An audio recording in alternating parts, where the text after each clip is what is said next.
তো সবাই তো বলতেছিল কাল কিভাবে শিখবা তোমরা। এই যে কালটা এইভাবে পেঁচায়া দেন কাল শিখবা। কিন্তু কালটা এটা কিন্তু অনেকে মানে চিকন রোল, আবার অনেকে মোটা রোল করে।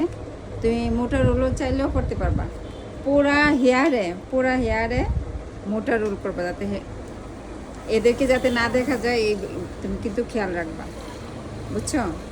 আমার এখানে যে কাস্টমার আসছে, যারা কাজ শিখতে আসছে, তাদেরকে যাতে দেখা না যায় ওইটা একটু খেয়াল রাখবা। দেন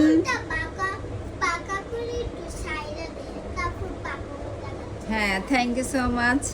আমার মেয়ে অনেক সুন্দর উত্তর দিয়েছে।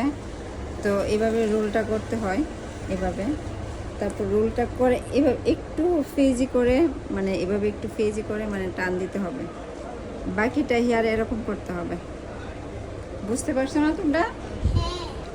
তো পুরা হেয়ারটা যখন কমপ্লিট হয়ে যাবে, তখন বিভিন্ন ধরনের হেয়ার ছোট ছোট ফুল আছে, ওইগুলো লাগাবা। ওইগুলো লাগালে হয় কি, হ্যাঁ, হেয়ারটা সুন্দর আসে, সুন্দর আসে। হ্যাঁ হ্যাঁ, থ্যাংক ইউ সো মাচ এত সুন্দর উত্তর দেওয়ার জন্য।